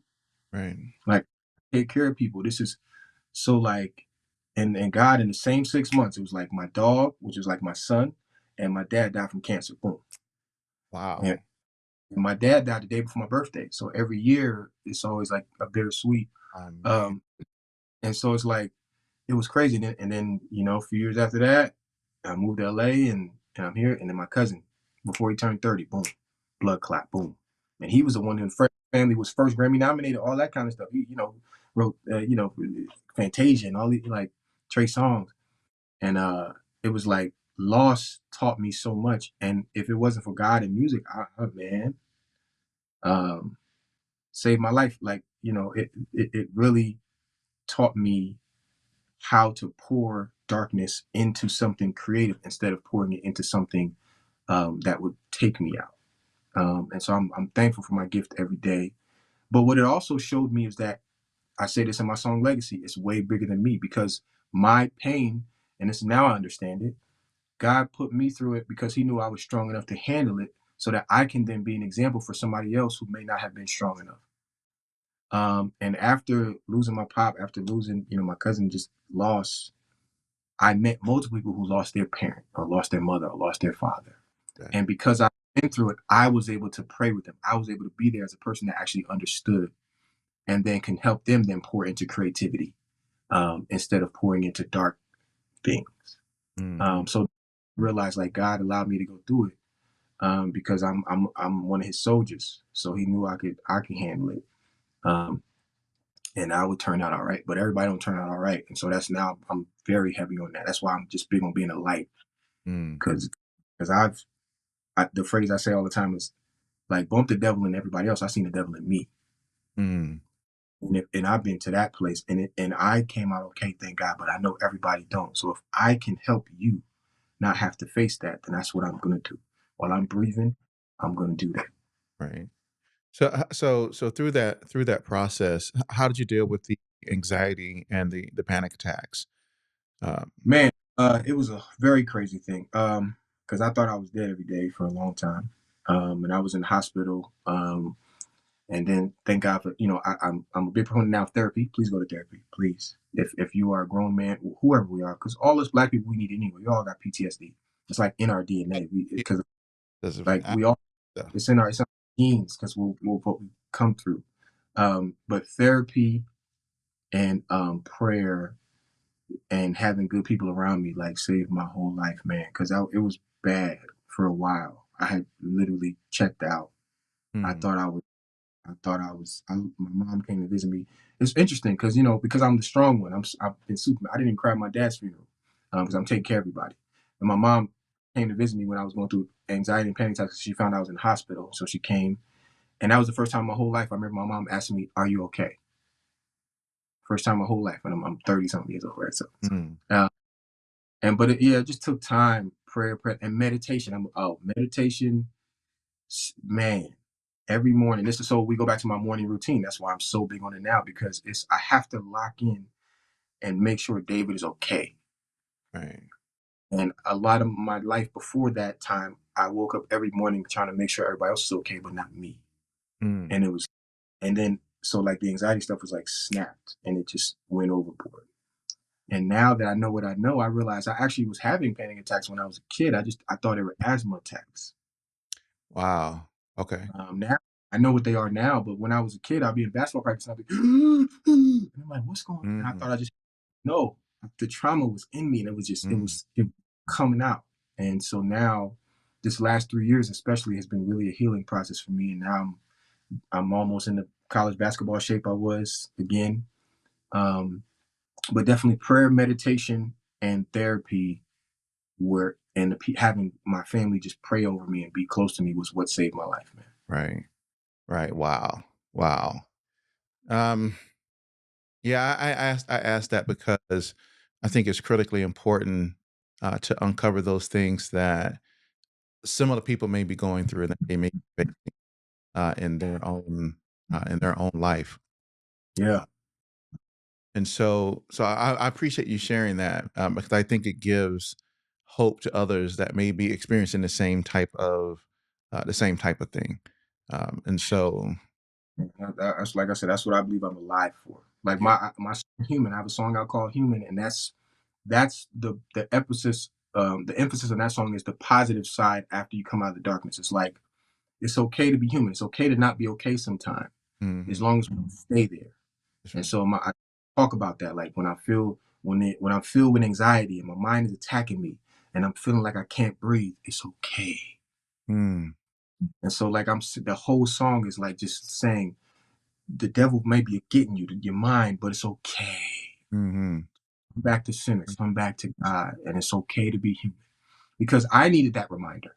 So I wrote the song and I produced the song for me, but Michael Jackson's my guy, right? So now it ends up being like my heal the world, where it's like this is my song. People have literally called me like, man, I was having a horrible day. I'm going through this, and I turn on your song "Human," and now I feel better. Mm. And Mm. with that, that's what I'm alive for, brother. Everything else is just the sprinkles on the ice cream, I call it. Sprinkles on the ice cream. Yes. But no, that's I think that that's critically important, because we all go through challenges in life. We all go through different struggles and pain, whether it's losing a parent, losing a family member, or whether it's just dealing with just life circumstances and situations, and yet, like how do we navigate that effectively, so that we can grow, right? And I think that's probably like the conversation we talked about with adversity. Um, Yeah. how do we navigate through that struggle, through that pain? I mean, because like I tell my story when people ask, like a lot of people don't know that we used to be homeless, and so Wow. I mean like homeless, like Wow. oh, like no place to actually. Well, let me go back. My wife would disagree with that. There were probably periods of time during the homelessness where we didn't have a place to stay, but a Yeah. lot of we stayed like in a hotel or empty Yeah. house. Like we slept in an abandoned house for a while. Um, Wow. we slept in a Jeep a couple nights, but most of the time we slept in a what was that place called? It's like an extended stay hotel, where you had to Wow. weekly. And what's so crazy is that I still had a job. That's the crazy part. I still had a job. I was working. I Yeah. was working. I was working at a Christian bookstore. And Wow. I was still at this job, still doing my thing. I was going to church faithfully and blah, blah, blah. And all this, the company that my wife was at, working at, my company as a loan officer, that they both just collapsed at the same time. You talk about going through adversity. They just collapsed Whoa. at the same time. And it was like, how do we deal with this? We had two small children at the time. And here we are, like, we don't have a place to live. We don't have a house. We barely have a vehicle. We barely have food to eat. How do we make it? Right. And we weren't believers at the time. And through that we became believers. Through that Yeah. we, drew closer to God. Yeah. But yeah, that was a challenge. So I kind of share that story with people when they ask about adversity and struggles and things like that, because it's like, yo, we went through it too. Like Yeah. there was a time when and God will open up doors. This is the thing that people don't realize, um, is that God will open up doors for you, or He'll show you certain things that Yes. you'll go, oh wait. Like prime example, what literally got us out of, well, I mean, of course it was the Lord, but what really got us out of that, trying to figure out where we're going to live and how we're going to maneuver, and we got these two small children, and now we got a baby on the way, Yeah. and we're still homeless, and she had the baby too. It was like, yeah, so we're all in this extended stay room, 2 beds, 5 people in here. Me and my wife, 2 little kids, and now a newborn baby, right? It's like, yo, this is crazy. So we were driving around one day in a Jeep, the Jeep that we were sleeping at times, and we saw this place, um, and it had $99 move-in. Mm. $99 move-in. Yo, I got $99 right now. Like, yo, I'm finna go. We finna let's go. Went and $99. And boom, we went in there, and then that led to then a different job, and then a different job, and then different things started increasing. But it was that adversity that we had to go through. That adversity drew us closer to the Lord. that, that struggle that we face, I wouldn't trade it for the world. I wouldn't wish anybody go through what we went through, but I wouldn't trade that. I wouldn't trade that for the world, man. What you just said is so powerful that you just said, I wouldn't trade it, because we forget the reason you are the person you are today is because you went through that. That's right. When That's people right. ask me, you know, everything you're going through, it's like, well, if I didn't lose my father, if I didn't go through these things, would I value life as much as I value life? Exactly. If I wasn't facing anxiety where I felt like I was having a heart attack every day, would I value breathing as much as I value, Mm. right? If I didn't have to help my father have to Hmm. learn how to walk, and so I saw him not be able to walk, would I value the fact that I can run up the stairs? Wow. And so we forget, and so it's like, but the thing that we went through is what made us who we are. Like, I value so much because I've seen so much dark. I value like every breath. Right. And so, like that, man, first of all, like I said, kudos to you for hunkering down and being able to get through that, because that's weight. I like literally in my new song I put out called Shoulders, and that's the phrase I say is, we don't talk enough about how more blessings come with more weight, Mm. because you weight on you, brother. That's weight. You got a wife, you got kids, you got family, and as a man, we men, so we want to, Man. and that's weight, brother. And thank God that He kept your mind and He kept your spirit, so you didn't lose it. Hmm. That you can even be in a position to then be in a position to be driving and say, "Oh, $99 moving," Like I got because to. people don't realize how close we all are. How close, just like what happened in LA this last week. How close we all Right. are to just everything. You could be working, you could be doing whatever, but we are this close, and so we got to be thankful every day, every single moment, Hmm. because we are this close. Hmm. Disconnection. Yeah, I don't think people really realize the fact that those adversities lead us to maturity, that they lead us to identifying who we really are as, in this case, as a man, right? I mean, because you Yeah, think of, man, I got a family, what I'm saying? yeah. As you said in your song, everything is on my shoulders to provide for this home, these individuals that are under my care. And Yes. one of the things that we would do, because my kids were at that time, they were 4, no, 6 and 9. Wow. And so they were like, "What's going on? We got to sleep in this one room." They had to sleep in the same bed. My wife and I slept in the same bed next to them, and then we're all in this small little, hotel room, one bathroom. One, I mean, it's just a small, probably about the size of this room that I'm in right now. And it's Yeah. like, this can't be. And so I always made it seem like we still had fun. Like, even if I spent a couple of dollars on, so one night I spent a couple of dollars on getting like these little cheap laser tag guns. I just Oh bring 'em, yeah. and we ran around the parking lot and the building playing laser tag with one another. But I tried to make it in a way, as we were going through this ordeal for 9 months, and it was 9 months, Wow. that to say, I'm still going to try. I'm still going to provide. I still had a job. I was working at Yeah. a bookstore. We were still going to church. We had some issues with the church. The church wanted to break us up. They were like, "Well, you need well, in order to make this work," because they were paying, or at least helping us pay part of what we needed to stay in this hotel. Um, Wow. and part of the deal was, and I mean, I'm saying my story, but part of the deal was, I was in talks with the pastor of the church to be the associate pastor of the church. Mm, And the church was going to help us all get on our feet so that we could fulfill, me becoming the associate pastor of the church. And there were right. members of the church, I don't think, who liked that. And they were like, nah, we got to figure out how to break them up. And so I think that became some of the missions of some of the people in the church. So we ended up leaving that church. And then things just started to progress. I mean, they just really started to progress. That allowed me to go, okay, now I'm fulfilling the role that I really need to be as a provider, because now Yeah. I'm locked in with my provider that allows me to be a provider to everyone else. So now I can say that we've been mightily blessed, Yeah. so many different ways. But it is that adversity, I think, that leads to that maturity and that leads to that growth. Um, Yeah. Like if Jesus had to go through the wilderness, what makes us feel like we're gonna be any different?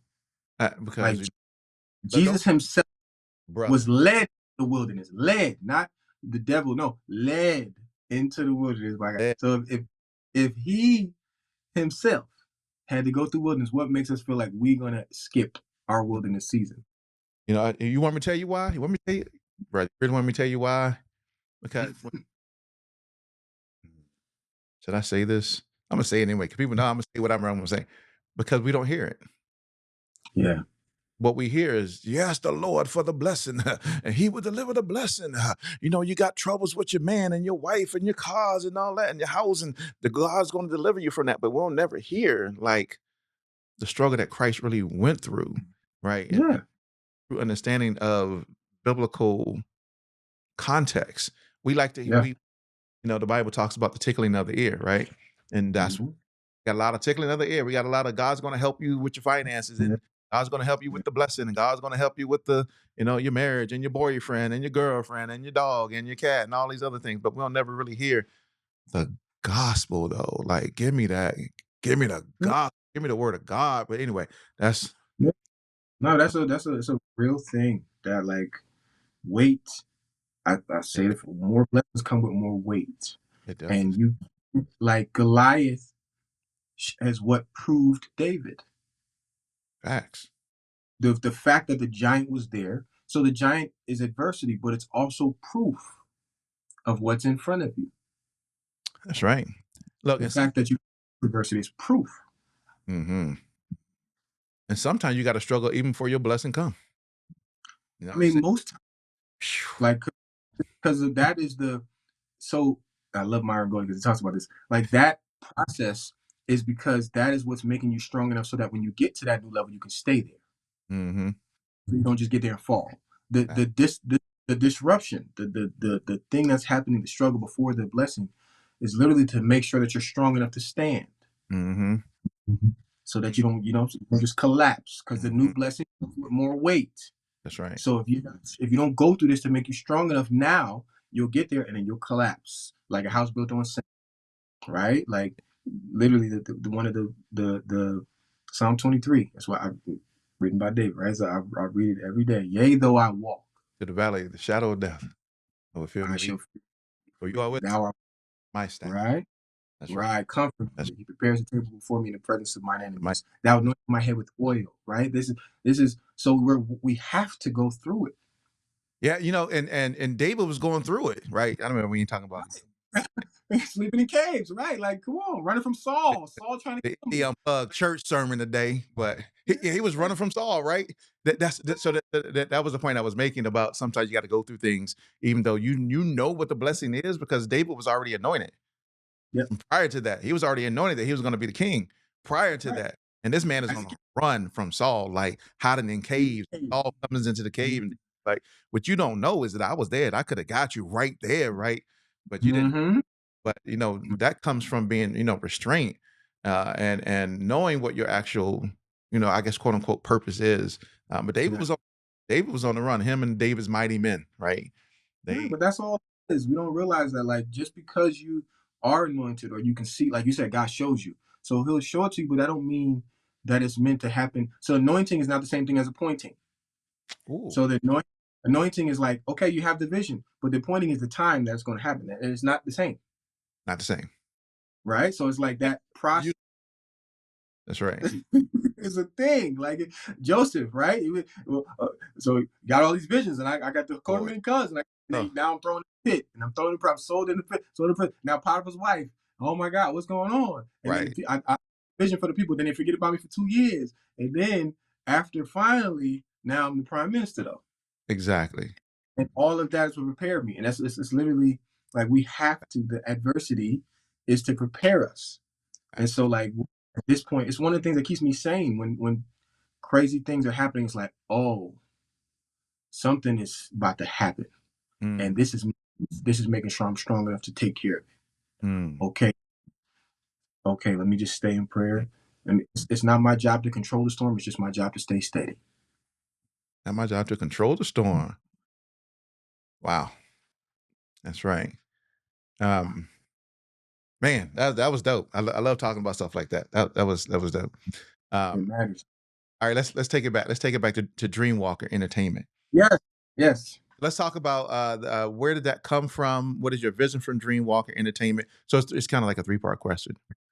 yeah. What start the organization? What is Hmm. the mission and purpose for what you're trying to achieve? And as you're at the music industry today, how do you see Dreamwalker being a part of or contributing to the evolution of the music industry? Awesome. We I think we touched on the last thing earlier, but I'll go over it again. So how did it start? So Michael Jackson is the moonwalker. I am the dreamwalker. Ah, That's simple. All right. So Michael Jackson is the person that inspired my whole thing. So dreams to reality is a statement that I say. It's there's I have a painting on my wall, and I have merch and all of it. So dreams to reality is like the lifestyle I live. Like I believe like God showed you the vision, and you can make anything that you have a vision of real.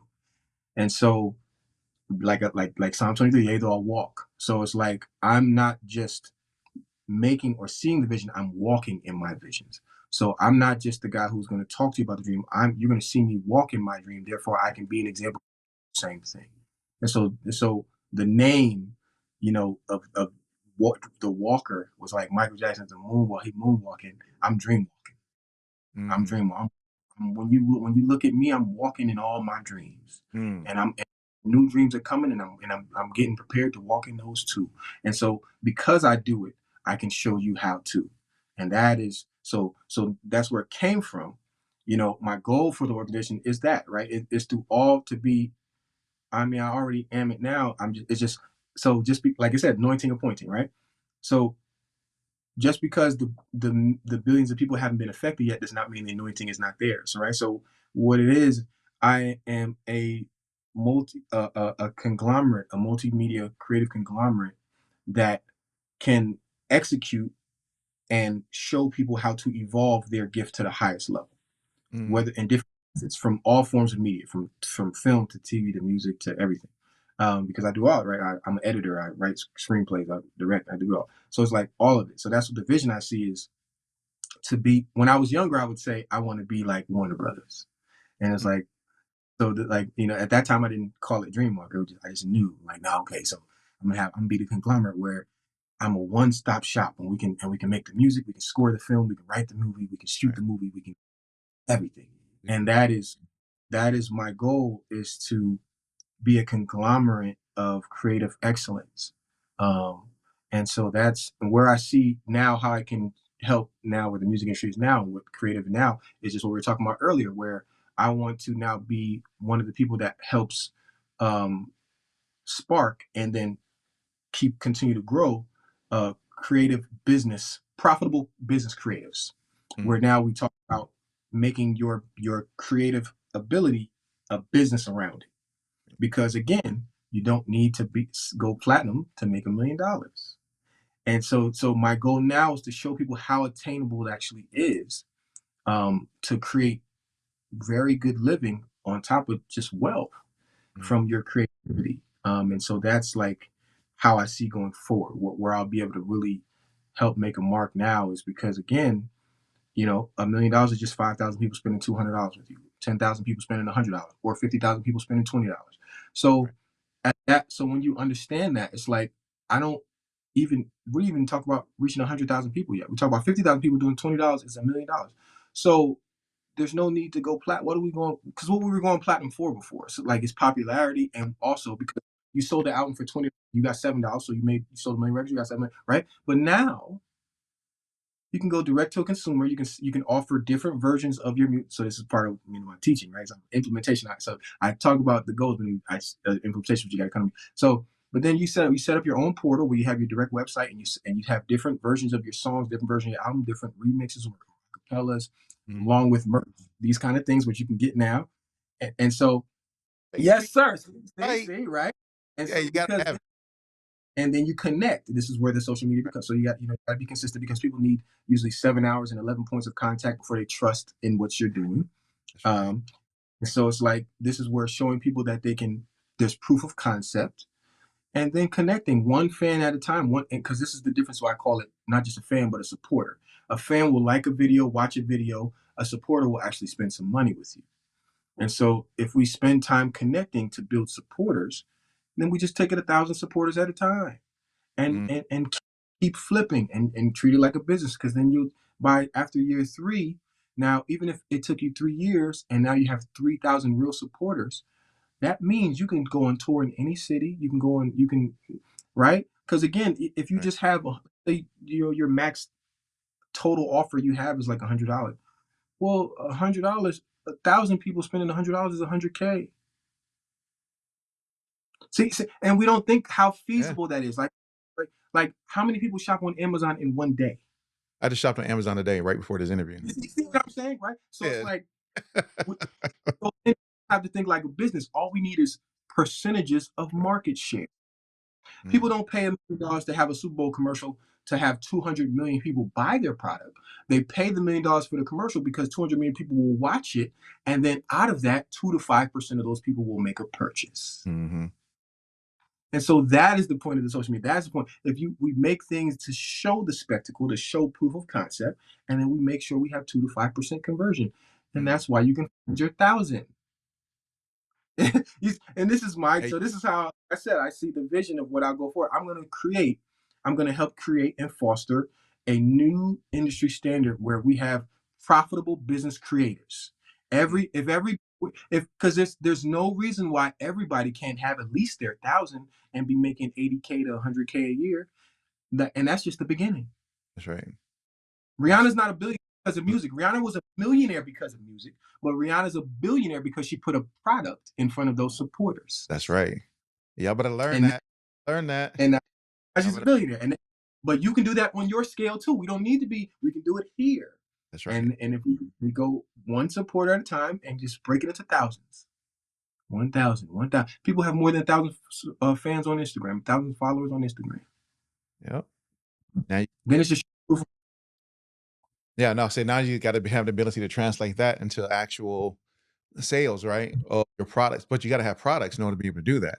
And so I think that's let's the say, that people miss is you got to have something that you are providing, whether it's a digital product, whether it's merchandise that you are providing to those individuals mm-hmm, a particular product. And so, for yourself specifically, yeah, mm-hmm, even Walker Entertainment, you also have Dreamwalker clothing, right? yeah, So, kind of mm-hmm, talk about that turning point right there, because I read something, and I'll let you explain it, but there was something very interesting that shifted for you that led you to start Dreamwalker and more yeah, specifically Dreamwalker clothing. yeah. So it became evident that I have to at some point duplicate myself, right? Like there's no way, even if I make $1 million a project, I'm limited by the time I have to work on any said thing. And then outside of that, it became about I have to be bigger than just David. There has to be a brand, a message to what we're doing. And so that led to, at the time, like what the fiscal thing that was happening was things got slow in the studio. And it was like, and like we talked about, God, I think God sends things to make you. So he knows when he puts pressure on me, my creative brain goes boom, boom, boom, and I start creating things. So I the session started slowing down, but I was very fortunate to meet a beautiful young man.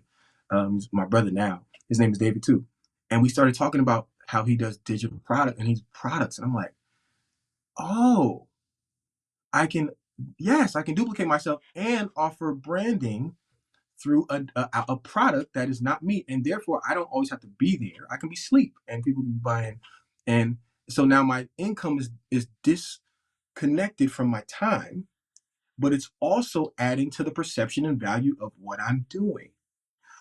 Oh, okay. So I had the name for Dreamwalker Entertainment. Like, okay, but now we're gonna make a clothing because, and it really started funny because when I was back young and I was trying to follow my father. I would wear suits every day. I would work corporate job, and but I knew it wasn't me. I knew it. I knew it wasn't me. And I'm like, I'm a comfortable fly clothes kind of guy. And so I was like, there's got to be other people that like comfortable fly clothes too.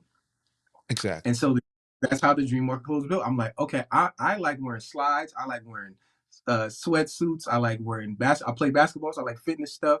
Mm. I'm going to create my, instead of spending money everywhere else, I'm going to create my own.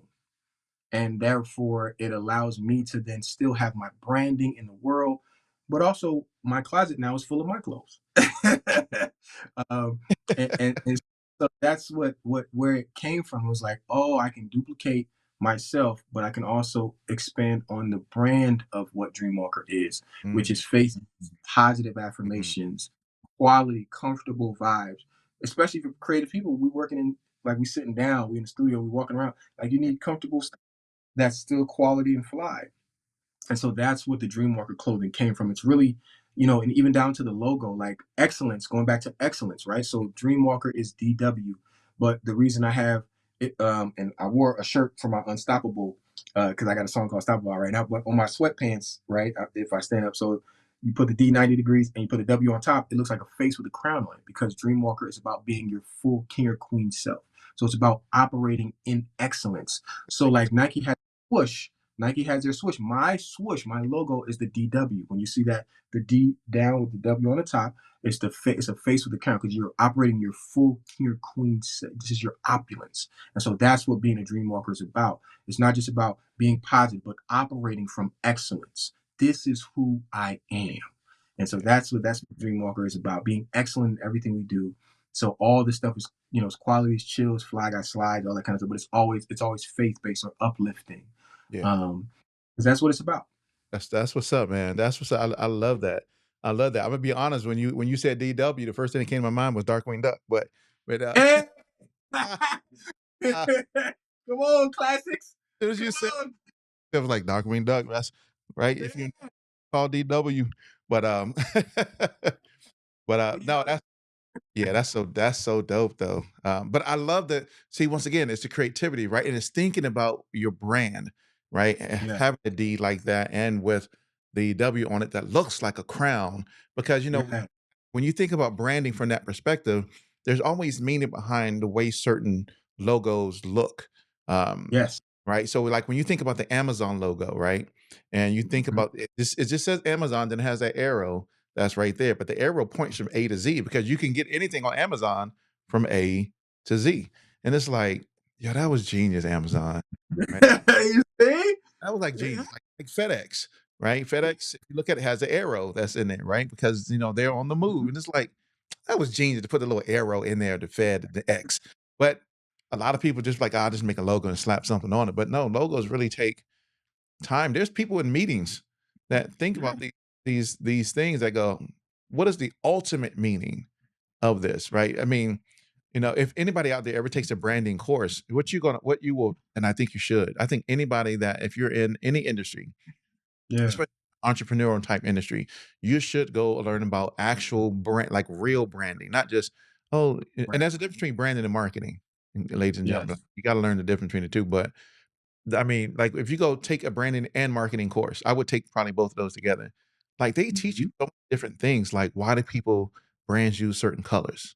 Like there's a reason Yes. behind color schemes of why people use certain colors Mhm. in their logos. Why do their logos look a certain way? What's the Yes. meaning? But like there's all types of stuff that go behind those types of things. But I think that's dope how you got that. People have people are on salary to figure that kind of stuff out. They're on exactly. Like we hire you to that's your job. Like, That's but it, that's your and job. thank you for pointing that out, because it matters. It matters. That's right. It absolutely matters. Um, man, I just got a couple more questions, man. I, I I'm here. I think one of the things you mentioned earlier was about your routine. I know we Oh had yeah, talked off camera, but I wanted to kind of circle back to that. yeah, Um, just talk about why is a daily routine so important for you specifically, but why would it be even important for others to develop some type of routine, some type of daily routine? Um, yeah, and that's where I put the question mark right there. yeah. Well, it started where I realized, like, I spent a lot of my life waking up every morning just trying to make sure everybody else was okay and not really making sure I'm okay. And then one day when I was going through all that stuff, it just snapped to me, like, I gotta make sure David is good first, because if I don't even have enough in me, how can I even then be anything for anybody else? And so that's what the root of it came from. It's like, oh, I have to set time to pour into myself. Even down to now, it's like I have every hour on my phone, I have alarms that go off with positive affirmations for myself Mm. because the world is set to give us negative every day. So I'm going to be intentional about giving myself positive. So from 11 a.m. to 7 p.m., there's an alarm that goes off my phone with a positive affirmation every hour as a reminder to me. But so it started where I started realizing I got to pour into me. And so what my routine now is, as soon as I wake up, I read a scripture in the Bible.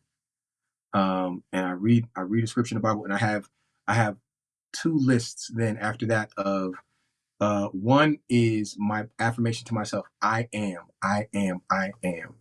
And then another one is just things talking about God, like God is my source. He is my reward. And so Mm. I read the list after I read my morning scripture, and then go right ahead. I make some tea, and I morning word, where I listen to either various different pastors from Tory Roberts to T.D. Jakes, and I do a morning word. Even Stephen Furtick, I listen to them every morning. I start my morning with scripture and morning word. And after that, I listen to morning one of the either one or two morning words, and I have a whole another video that is just positive affirmations that I just say out loud to myself. Mm. Uh, After I do that, now I am mentally and emotionally and spiritually in a place where I can go tackle the day. And from there, I usually work out right after that. So like now I've got my mind right, I've got my spirit right, I've got my soul right. Now I go get my body right. And so like that's literally every day. And it became very important, and now it's just life at this point. Yeah. Because grounding yourself, we have to take time to ground ourselves in this realm Mm. before we can even go forward, because the world is ready to just mm. It is. And if we don't ground ourselves, we're not even in a position where we can even then be what we need to be for everybody, let alone ourselves. That's right. Yeah. So that's what my routine is. Yeah. I think that's, and I know we had talked about a little bit about it off camera. Yeah. Um, but I think that's crucially important that there's some type of routine to person's day to put them in that space, right? So I teach 7 habits of highly effective people. That's I'm certified Mhm. through Franklin Covey. But Wow. that's my day job type stuff. Um, Yeah. yeah. So my day job, I do organizational and leadership development. Done it for 20 something years. Yeah. Dang. Yeah, so I teach, and that's habit 7 right there, sharpen the saw. So how do you, from when you talk about the 4 dimensions of a person, you got the mental, the physical, the social, emotional, and then I know I always forget the other one, spiritual side, right? So the physical, the spiritual, the spiritual, the social, emotional, and then whatever the other side is. I always forget which, because there's 4 of them. Um, Yeah. but the ability to operate and to hone all 4 of those different areas of who we are as a holistic person, right? Yes. Because one of the things that Sean Covey, Stephen Covey's son, talks about in that course is being mentally sharp. How can we, Mhm. as an individual, give what we need to give to other people if we don't give to ourselves first? If we don't make sure we have mental clarity, if we don't make sure that we are treating our bodies right and eating right and exercising and reading, spiritual, whether it's reading the Bible or reading affirmations or meditation, and then allowing ourselves connecting with other people and building those relationships from a societal, cultural perspective, and like how do we fulfill ourselves in order to do that? So that's what the concept of sharpening the saw, for those watching, is all about. And the good thing is, ladies and gentlemen, as we talking about this, you can go right to our website. It's a shameless plug, of course. You can go right to our website and check out our 7 habits for music creators series that I put Yeah. together. I actually am teaching the 7 habits in this series that I put together, specific to music creators. So um, yeah, y'all make sure y'all check that out because it talks about exactly what Dave was talking about, that creating that Yes. daily routine, sharpening your saw, being prepared, and doing all those different things. So yeah, I think it's crucial now. Sometimes I probably don't follow a schedule as I should because I do. I have like an app called Structure that Yeah. literally hour by hour I have things mapped out that's on there. Yeah. I think it's always for me having the flexibility to do other things because I have a very spontaneous wife, and so we're like, oh, hey, let's go Yeah. do. Hey, all right, let's go. Or let's go to lunch. Hey, all right, let's go. Yeah. Well, because you're human. That's literally, like I said, like my song "Human." Like you can't negate the fact that you're human, and it's okay. Yeah, for sure.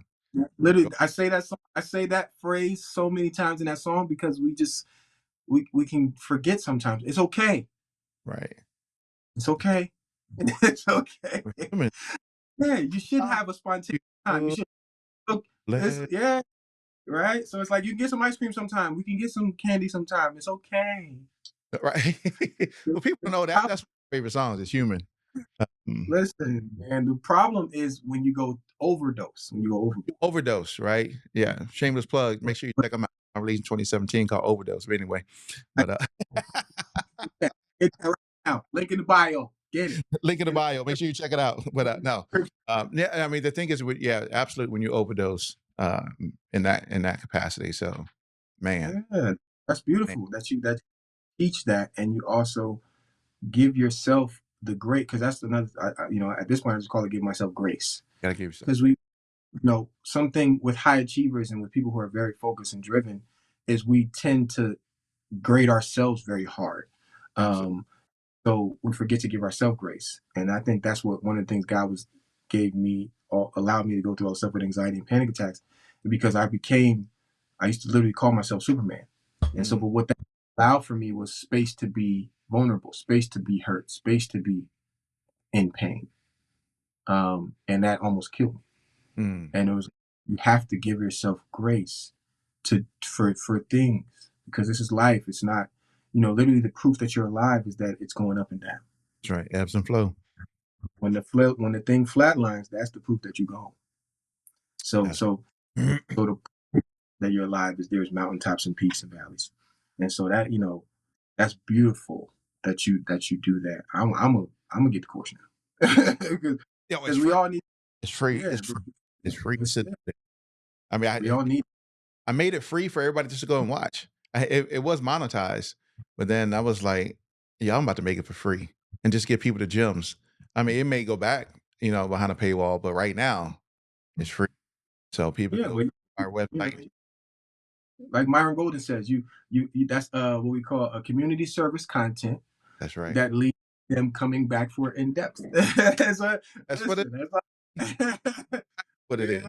That's exactly what it is. So when the new series come out on something that's going to be coming, I got something in the works that I'm working on because I'm a big movie fan, and so I got something that's coming with that.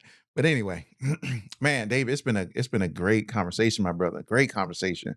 Um, I always wrap up interviews with this question, and I'm sure you already know what question it is. Um, what's the most important piece of advice that you would give somebody um, coming into this industry? What would you tell them about living their dreams or turning their dreams into reality, or even better yet, walking in their dreams in this music industry? What would you tell them? Hmm. That's a multifaceted thing, right? Because I would say at the core of it, and I believe I used to ask myself, God, how come this is before I was Grammy-nominated? Like, how come I'm not in the room when they're writing the Beyonce song? How come I'm not in the room? And I think now I got older, I realized God was protecting me when I was at a place where I was not so solid in myself yet from being swayed. And so one of the things I will say is take the time to really get to know who you are and what you really are about so that in this thing that can be shaky, no matter what's going on, you can be steady Hmm. in what you are. Because from that foundation, you can build into anything, right? Because if you aren't solid, this like we talk about that, right? This seven, right? If you're not solid in here, you're not even building on us. You can't even nothing you build will stand. And True. so one of the reasons I was able to even last and go through this because I never doubted who God told me I was. And so was able, now after that point, it's just working. So that's the other thing. Outside of getting solid in who you are, is you gotta work. You cannot skip the work. You gotta do it. There's no way around it. You gotta put the reps in, and you have to get excellent at your craft. And then once you take the time to be excellent, then we can talk about now monetizing now by turning it into various things where, again, I'll say it one last time, $1 million is just 5,000 people spending $200 with you. That's That's right. it. You don't need That's to go platinum. that's it. You ain't got to go platinum. You got to go platinum. Man, but David, it has been a pleasure, my oh man, it has been a pleasure, my brother. Just learning more about you, finally meeting you, learning more about you, connecting with you. Yeah. We may have to come back and do this again. Man, Yeah. it's been great, brother. Appreciate you taking the time, the willingness, getting up early. I mean, you already said you get up early anyway. Um, Yeah. Yeah. I'm thankful. I what I'll say is thank you for the opportunity to do what I believe I'm alive to do. mm, Um, I believe I am, like I said earlier, I believe I'm alive to be an example and help other gifted people believe more and give them the tools to then create from that belief. And so thank you for the opportunity to speak and tell the story and the platform that you offer to people that are other creatives also to be able to do the same thing. So kudos to you for being, um, a cornerstone, so to speak, that creatives can build from and spread a word and a light that's needed in this earth, let alone the industry. So I appreciate the time you gave me, and I thank you for being who you are. man, I appreciate you, brother. Thank you very much for the kind words. Greatly appreciate it. But ladies and gentlemen, thank you very much for tuning in to another interview segment right here on the Indie Unplugged. Of course, brought to you by We Create Music TV. Make sure you go to the website, check out the channel, get access to all the master classes, the music panels, our behind the scenes mini series and documentaries and courses that we offer. Take advantage of those to help you thrive, and or in this case, walk out your dream, right? Become a dream walker by learning Mhm. those resources and tools to help you to achieve excellence. Excellence, ladies and gentlemen. But thank you very much for tuning in. Once again, my man David J. We didn't even talk about the whole being from Newark and how I got a lot of family up in Newark. We didn't talk about. Man, you said you mentioned Lauren Hill. I went to the same high school and middle school as Lauren. Oh, that's dope. Yeah, yeah, Yeah. yeah. That's dope. Yeah. Yeah, my whole Gerard side of the family, well, most of them live up in the Hendersons, and some of the Gerards live up uh in Newark. So yeah, I got a lot of family up in Newark. But Yeah. man, Hey, yeah. sure, right? Sure. But yeah, ladies and gentlemen, thank you very much for tuning in. And we're out. Peace. Peace.